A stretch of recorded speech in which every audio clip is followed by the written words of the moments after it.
ಜನರು ತಮ್ಮ ಜೀವಿತಾವಧಿಯಲ್ಲಿ ಒಮ್ಮೆಯಾದರೂ ದರ್ಶನ ಮಾಡಬೇಕೆಂದು ಬಯಸುವ ಪವಿತ್ರ ಸ್ಥಳಗಳಲ್ಲಿ ಸವದತ್ತಿ ರೇಣುಕಾ ಯಲ್ಲಮ್ಮ ದೇವಿ ದೇವಾಲಯವೂ ಕೂಡ ಒಂದು.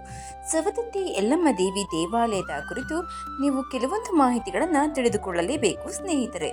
ಸವದತ್ತಿ ರೇಣುಕಾ ಯಲ್ಲಮ್ಮ ದೇವಸ್ಥಾನವು ಬೆಳಗಾವಿ ಜಿಲ್ಲೆಯಲ್ಲಿ ತನ್ನ ಜಿಲ್ಲಾ ಕೇಂದ್ರದಿಂದ 70 ಕಿಲೋಮೀಟರ್ ಮತ್ತು ಧಾರವಾಡದಿಂದ 38 ಕಿಲೋಮೀಟರ್ ದೂರದಲ್ಲಿರುವ ಅತ್ಯಂತ ಪ್ರಸಿದ್ಧ ಮತ್ತು ಶಕ್ತಿಶಾಲಿ ದೇವಿಯ ದೇವಾಲಯ. ಈ ದೇವಾಲಯ ಯಲ್ಲಮ್ಮ ಎಂದು ಕರೆಯಲ್ಪಡುವ ರೇಣುಕಾ ದೇವಿಗೆ ಸಮರ್ಪಿತ. ಇದು ಅದ್ಭುತ ಮತ್ತು ಪುರಾತನ ದೇವಾಲಯವಾಗಿ ಹೆಚ್ಚು ಜನಪ್ರಿಯಗೊಂಡಿದೆ. ಈ ದೇವಾಲಯವು ಸವದತ್ತಿ ಪಟ್ಟಣದಿಂದ ಸುಮಾರು 5 ಕಿಲೋಮೀಟರ್ ದೂರದಲ್ಲಿರುವ ಯಲ್ಲಮ್ಮನ ಗುಡ್ಡದಲ್ಲಿದೆ. ನಮಸ್ಕಾರ ಸ್ನೇಹಿತರೆ, ಎಲ್ಲರಿಗೂ ಮಾನು ಮನೋಜ್ ಕನ್ನಡ ಯೂಟ್ಯೂಬ್ ಚಾನಲ್ಗೆ ಸ್ವಾಗತ. ಇವತ್ತಿನ ವಿಡಿಯೋದಲ್ಲಿ ಸವದತ್ತಿಯಲ್ಲಿ ನೆಲೆಸಿರುವ ರೇಣುಕಾ ದೇವಿ ಯಲ್ಲಮ್ಮನ ಬಗ್ಗೆ ಮಾಹಿತಿಯನ್ನು ತಿಳಿದುಕೊಳ್ಳೋಣ. ಶಕ್ತಿ ದೇವತೆ ಯಲ್ಲಮ್ಮ ಉತ್ತರ ಕರ್ನಾಟಕದ ಬಹು ಜನಪ್ರಿಯ ದೇವತೆ. ದಕ್ಷಿಣ ಕರ್ನಾಟಕದ ಮಲೆನಾಡು ಪ್ರದೇಶಗಳಲ್ಲಿ ಯಲ್ಲಮ್ಮನ ಭಕ್ತರು ಹೆಚ್ಚಾಗಿರುವುದನ್ನು ಕಾಣಬಹುದು. ಮಧ್ಯಕಾಲೀನ ಕರ್ನಾಟಕ ಶೈವ, ವೈಷ್ಣವ ಹಾಗೂ ತಾಂತ್ರಿಕ ಪಂಥಗಳ ಹಲವು ಆರಾಧನೆಗಳ ನಡುವೆಯೂ ತನ್ನದೇ ಒಂದು ವಿಶಿಷ್ಟತೆಯಲ್ಲಿ ಬಲಿಷ್ಠ ಸಂಪ್ರದಾಯವಾಗಿ ಬೆಳೆದ ಯಲ್ಲಮ್ಮನ ಆರಾಧನೆ ಇಂದಿಗೂ ಲಕ್ಷಾಂತರ ಜನರ ಧಾರ್ಮಿಕ ವಿಷಯವೇ ಆಗಿದೆ. ಯಲ್ಲಮ್ಮನ ಮೂಲದಲ್ಲಿ ಸಮೃದ್ಧಿ ದೇವತೆ ಇರಬಹುದು ಎಂಬುದು ಹಲವು ವಿದ್ವಾಂಸರ ಅಭಿಪ್ರಾಯ. ಏಕೆಂದರೆ ಯಲ್ಲಮ್ಮನ ಭಕ್ತರು ಹೊರುವ ಕೊಡವಾಗಲಿ ಜಗವಾಗಲಿ ಸಮೃದ್ಧಿಯ ಸಂಕೇತ. ಅಷ್ಟೇ ಅಲ್ಲದೆ ಇವರ ಕುಣಿತ ಕೂಡ ಮಂಡಲಾಕಾರ ವೃತ್ತದಲ್ಲಿರುವುದರಿಂದ ಇದೊಂದು ಸಮೃದ್ಧಿ ಆರಾಧನೆಯ ಸಂಕೇತವೇ ಎಂದು ಎಲ್ಲರ ಅಭಿಮತ. ಇಂದು ಯಲ್ಲಮ್ಮನ ಬಗೆಗಿರುವ ಪುರಾಣಗಳಾಗಲಿ, ಈ ಪುರಾಣಗಳ ಜೊತೆಗೆ ದಶಾವತಾರಗಳಲ್ಲಿ ಒಬ್ಬ ನೆನೆಸಿದ ಪರಶುರಾಮನ ಸೇರ್ಪಡೆಯಾಗಲಿ, ಜೋಗಮ್ಮ ಜೋಗಪ್ಪಗಳ ವಿಶಿಷ್ಟಾಚರಣೆಯಾಗಲಿ ಆಳವಾದ ಅಧ್ಯಯನ ಹಾಗೂ ಸಂಶೋಧನೆ ಬಯಸುವ ಸಂಗತಿಗಳಾಗಿಯೇ ಉಳಿದಿವೆ. ಯಲ್ಲಮ್ಮ, ಹುಲಿಗೆಮ್ಮ, ರೇಣುಕಾ ಇತ್ಯಾದಿ ಹೆಸರುಗಳಿಂದ ಉತ್ತರ ಕರ್ನಾಟಕದಾದ್ಯಂತ ಆರಾಧನೆಗೊಳ್ಳುವ ಈ ದೇವತೆ ಗುಡಿಗಳು 16 ಕಡೆಗಳಲ್ಲಿ ಕಂಡುಬರುತ್ತವೆ.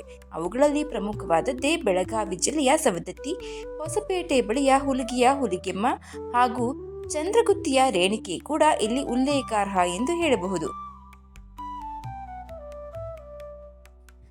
ರೇಣುಕಾರಾಜನೆಂಬುವವನಿಗೆ ಮಕ್ಕಳೇ ಇಲ್ಲದ ಕಾರಣ ಅವನು ಪುತ್ರಕಾಮೇಷ್ಟಿ ಯಾಗವನ್ನ ಮಾಡ್ತಾನೆ.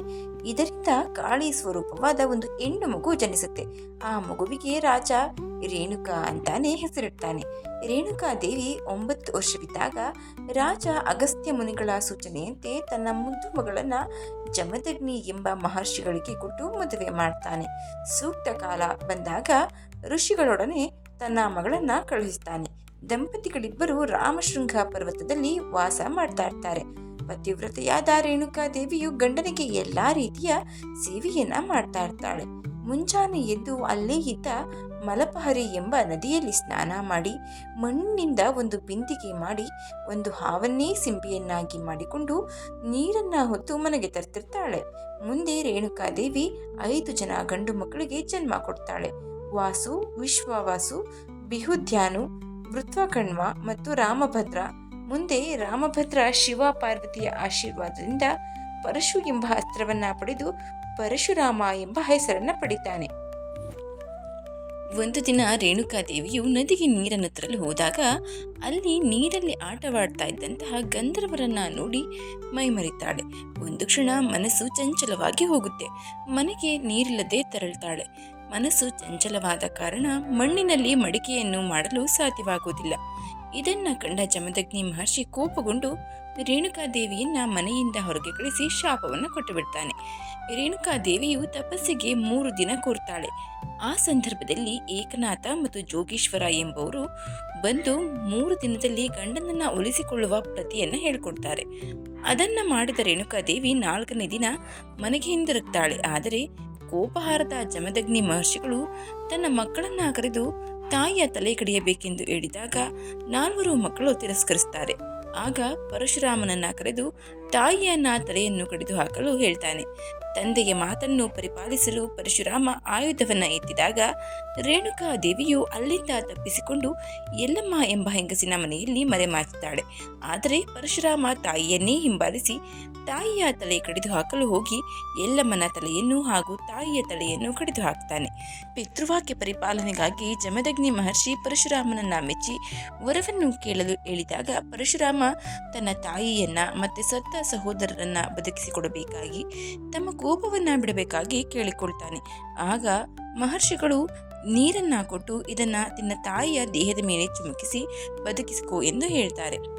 ಆದರೆ ಆ ಥರದಲ್ಲಿ ಪರಶುರಾಮ ಯಲ್ಲಮ್ಮನ ತಲೆಯನ್ನ ತನ್ನ ತಾಯಿಯ ದೇಹಕ್ಕೆ ಜೋಡಿಸಿ ಬದುಕಿಸ್ತಾನೆ. ಹಾಗಾಗಿ ಈಗಲೂ ಕೂಡ ರೇಣುಕಾ ದೇವಿಯನ್ನ ಯಲ್ಲಮ್ಮ ದೇವಿ ಎಂದು ಶ್ರೀ ಯಲ್ಲಮ್ಮ ದೇವಿ ದೇವಸ್ಥಾನದಲ್ಲಿ ಪೂಜಿಸ್ತಾರೆ.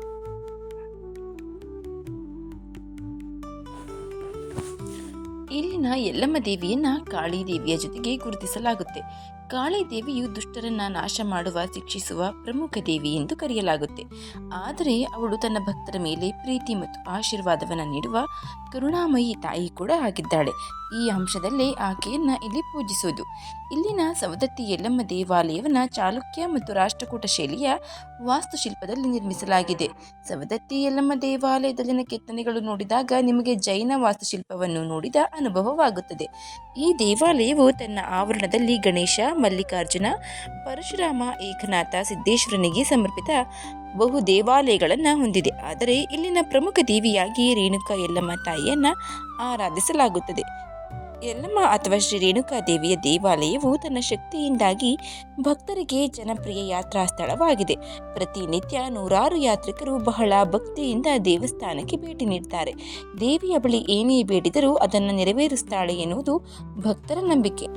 ಇನ್ನು ಬನದ ಹುಣ್ಣಿಮೆ ಮತ್ತು ಭಾರತ್ ಹುಣ್ಣಿಮೆ ಎಂಬ ಎರಡು ಮಂಗಳಕರ ದಿನಗಳಲ್ಲಿ 10 ಲಕ್ಷಕ್ಕೂ ದಾಟಿ ಹೆಚ್ಚಿನ ಭಕ್ತರು ಇಲ್ಲಿ ಸೇರ್ತಾರೆ.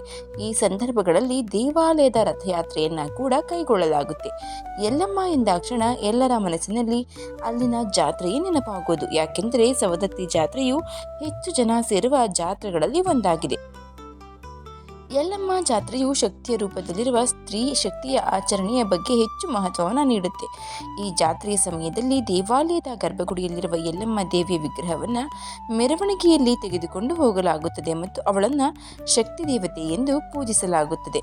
ನವಿಲತೀರ್ಥ ಅಣೆಕಟ್ಟಿನಿಂದ ರೂಪುಗೊಂಡ ರೇಣುಕಾ ಸಾಗರವು ಸವದತ್ತಿಯ ತಗ್ಗು ಪ್ರದೇಶಗಳಲ್ಲೂ ಹರಿಯುತ್ತದೆ. ಇಲ್ಲಿ ಜೋಗುಳಬಾವಿ ಎಂಬ ಇನ್ನೊಂದು ಪವಿತ್ರ ತಾಣವಿದೆ. ಈ ಸ್ಥಳದಲ್ಲಿಯೂ ಒಂದು ದೇವಾಲಯವಿದ್ದು ಯಾತ್ರಾರ್ಥಿಗಳು ಯಲ್ಲಮ್ಮ ಬೆಟ್ಟಕ್ಕೆ ಭೇಟಿ ನೀಡುವ ಮೊದಲು ಇಲ್ಲಿ ಪವಿತ್ರ ಸ್ನಾನ ಮಾಡಿ ನಂತರ ತಾಯಿಯ ದರ್ಶನಕ್ಕೆ ಹೋಗ್ತಾರೆ.